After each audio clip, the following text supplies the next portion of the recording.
Hello students, आज हम लोग चर्चा करेंगे पॉलिसी के प्रकार के संबंध में कि जीवन बीमा के द्वारा मानव जीवन में होने वाले परिस्थितिवश दुष्परिणामों को दूर करने के लिए कौन कौन सी पॉलिसियां जारी की जाती हैं। व्यक्ति की अचानक यदि मृत्यु हो जाए या किसी परिवार में कोई व्यक्ति अत्यधिक लंबी अवधि तक जीवित रहे जिससे वह अपने दिन प्रतिदिन के कार्य का करने में असमर्थ हो जाए या उसे किसी गंभीर बीमारी का प्रकोप हो जाए, वैसी स्थिति में जीवन बीमा के अंतर्गत दो प्रकार की संविदाएं की जाती हैं। पहला बीमा से संबंधित, दूसरा वार्षिकी से संबंधित। बीमा संविदा के अंतर्गत दो प्रकार की पॉलिसियां जारी की जाती हैं मानव जीवन के संबंध में। पहला वैयक्तिक रूप में, दूसरा सामूहिक रूप में। वैयक्तिक रूप में जारी की जाने वाली पॉलिसियां निम्न आधारों पर जारी की जाती हैं जिन्हें 3 वर्गीकरण में बांटा गया है। पहला आजीवन बीमा पॉलिसी, दूसरा बंदोबस्ती बीमा पॉलिसी और तीसरा अवधि बीमा पॉलिसी। पहला आजीवन बीमा पॉलिसी।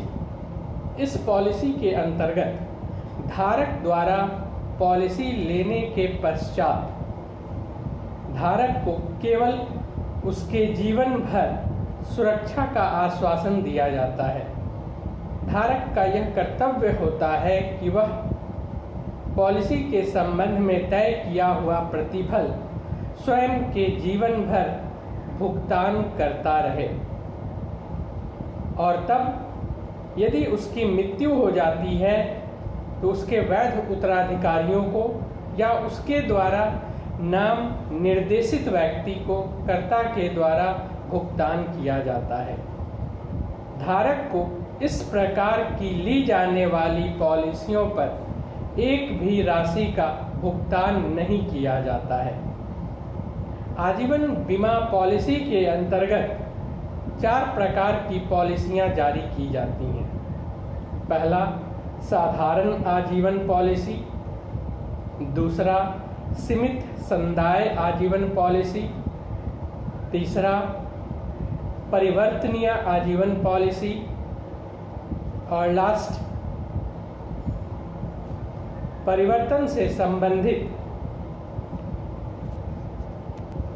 प्रत्याशित आजीवन पॉलिसी। पहला साधारण आजीवन पॉलिसी, जैसा कि नाम से ही स्पष्ट है, होल लाइफ के संबंध में जिस व्यक्ति के द्वारा यह पॉलिसी ली जाती है उसे केवल प्रतिफल के भुगतान के संबंध में दायित्व निर्वहन करना होता है। कर्ता के द्वारा इस प्रकार की पॉलिसी में पॉलिसी लेने वाले के प्रति केवल सुरक्षा का वचन पूर्ण किया जाता है। पॉलिसी की समयावधि पूर्ण होने पर धारक की मृत्यु होने से पूर्व एक भी रुपया का भुगतान धारक को नहीं किया जाता है। साथ ही धारक की यदि मृत्यु हो जाए तो उसके वैध उत्तराधिकारियों या उसके द्वारा नाम निर्देशित व्यक्ति को भुगतान कर दिया जाता है। इसे ही साधारण आजीवन पॉलिसी कहते हैं। दूसरा साधारण आजीवन पॉलिसी में जिस वक्त यह पॉलिसी जीवन बीमा निगम द्वारा जारी की गई उस वक्त पॉलिसी लेने वाले के द्वारा 100 वर्ष की उम्र पूर्ण करने पर इस प्रकार की पॉलिसी को परिपक्व माना जाता था, लेकिन वर्तमान में इस प्रकार की पॉलिसी के परिपक्वता संबंध में यदि धारक के द्वारा 80 वर्ष की उम्र पूरी कर ली जाती है या 40 वर्षों तक प्रतिफल का भुगतान कर लिया गया हो तो ऐसी पॉलिसी को परिपक्वता के समकक्ष माना जाता है और उसके पश्चात शेष उम्र का आकलन करते हुए लिए जाने वाले प्रतिफल में कर्ता द्वारा स्वयं की कंपनी के नियमानुसार धारक को छूट दिया जाता है। दूसरा, सीमित संदाय। सीमित संदाय कहने का तात्पर्य है एक समय निश्चित होना। इस पॉलिसी के अंतर्गत धारक द्वारा एक पूर्व निश्चित समय के लिए तय किया हुआ प्रतिफल देने का दायित्व निर्वहन किया जाता है। धारक यदि जीवित रहे तो 1 रुपया का भुगतान कर्ता के द्वारा नहीं किया जाता है, इसलिए क्योंकि यह आजीवन पॉलिसी होती है।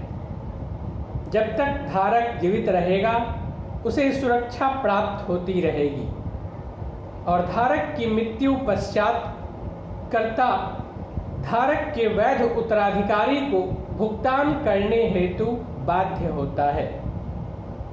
तीसरा, परिवर्तनीय आजीवन पॉलिसी।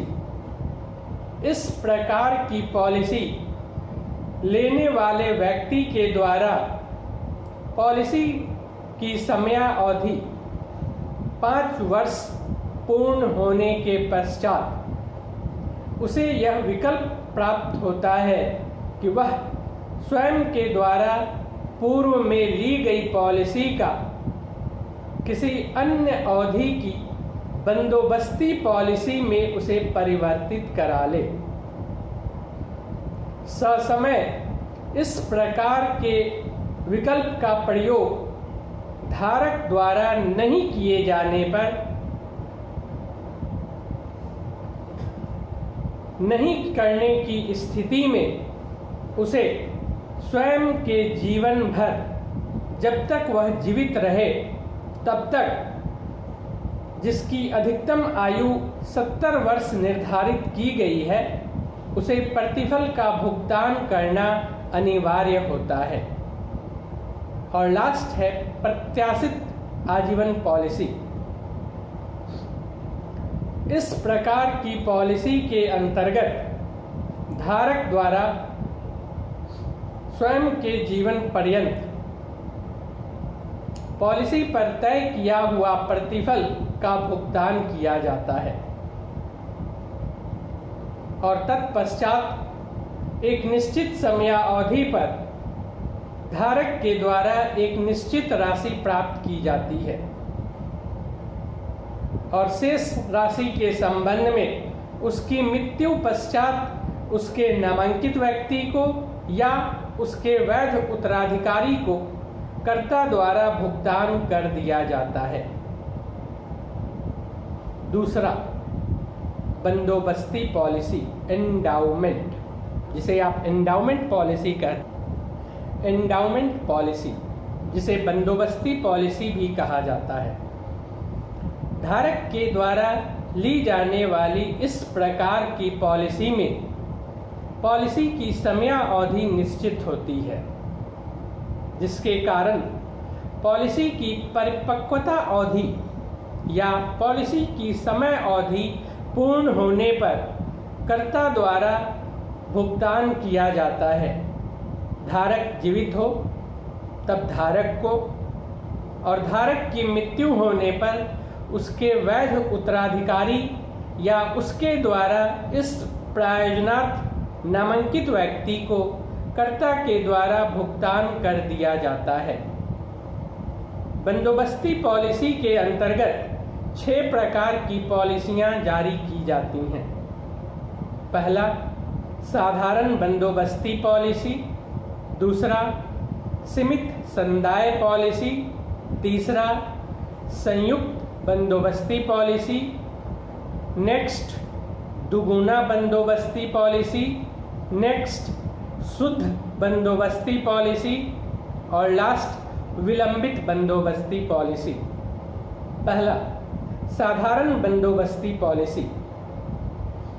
तो इस प्रकार की पॉलिसी लेने वाले व्यक्ति के द्वारा निश्चित समय अवधि तक प्रतिफल का भुगतान किया जाता है और पॉलिसी की समय अवधि पूर्ण होने पर प्रतिफल दिए होने के कारण कर्ता के द्वारा धारक के जीवित रहने पर धारक को या धारक की मृत्यु की स्थिति में उसके वैध उत्तराधिकारियों को या धारक के द्वारा नामांकित व्यक्ति को भुगतान कर दिया जाता है।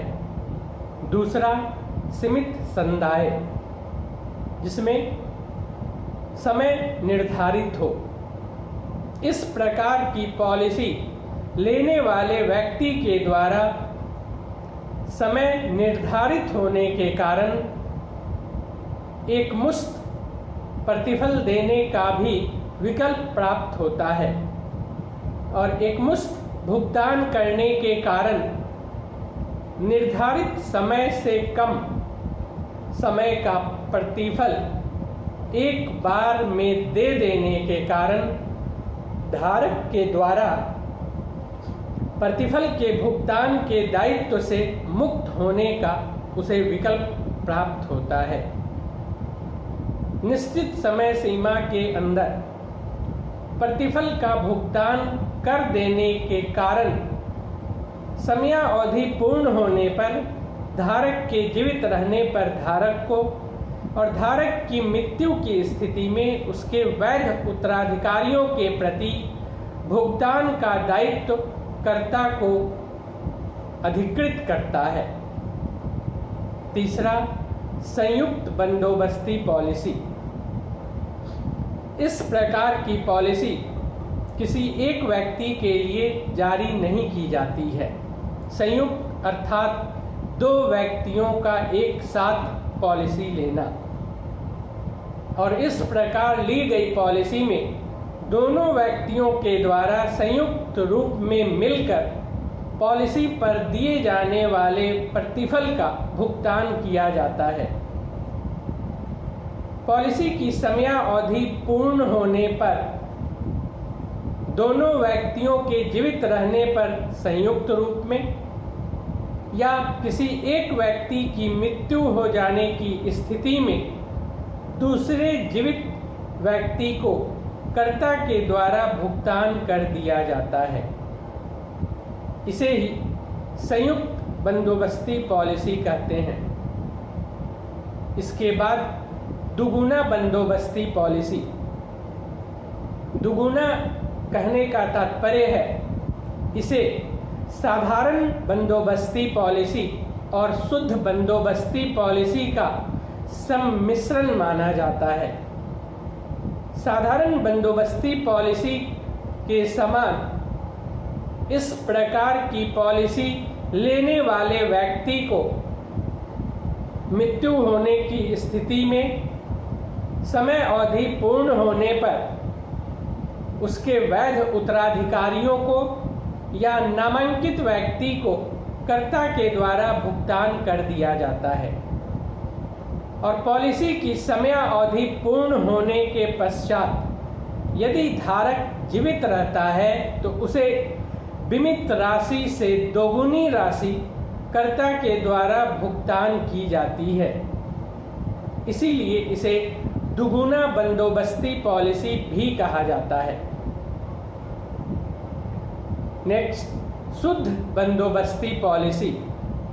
शुद्ध इसलिए कहा गया है क्योंकि इस प्रकार की पॉलिसी में धारक के जीवित होने की अवस्था में पॉलिसी की समय अवधि पूर्ण होने पर धारक को कर्ता के द्वारा भुगतान किया जाता है। धारक की मृत्यु हो जाने पर कर्ता स्वयं के दायित्व से मुक्त माना जाता है। इस प्रकार की पॉलिसी को दो भागों में बांटा गया है, वापसी सहित और वापसी रहित। वापसी रहित पॉलिसी की स्थिति में धारक के जीवित होने पर कर्ता के द्वारा पॉलिसी की समय अवधि पूर्ण होने पर कर्ता धारक को भुगतान कर देता है। दूसरा, धारक की मृत्यु होने पर कर्ता स्वयं के भुगतान के दायित्व से मुक्त होने का अधिकार रखता है। नेक्स्ट, वापसी रहित। वापसी सहित होने की स्थिति में धारक के पॉलिसी की 3 वर्ष पूरी होने से पूर्व यदि मृत्यु हो जाती है तो उस समय तक धारक के द्वारा दिए गए प्रतिफल का उसके वैध उत्तराधिकारियों को पुनः वापस कर दिया जाता है। और यदि धारक के द्वारा पॉलिसी की 3 वर्ष पूरी होने तक जीवित हो लेकिन पॉलिसी की समय अवधि पूरी होने से पूर्व उसकी मृत्यु हो जाती है तो ऐसी स्थिति में धारक के वैध उत्तराधिकारियों को कर्ता के द्वारा धारक के दिए प्रतिफल की राशि तथा 2.5% चक्रवृद्धि ब्याज की दर से प्रति वर्ष का आकलन करते हुए अतिरिक्त राशि का भी भुगतान किया जाता है। अब नेक्स्ट आता है विलंबित बंदोबस्ती पॉलिसी। विलंबित से कहने का तात्पर्य है समय सीमा निर्धारित नहीं होना। धारक के द्वारा इस प्रकार की ली जाने वाली पॉलिसी में धारक के जीवित रहने पर धारक को कर्ता के द्वारा भुगतान किया जाता है। धारक की मृत्यु हो जाने पर कर्ता धारक के प्रति जो जवाबदेही थी उससे मुक्त होने का उसे अधिकार होता है।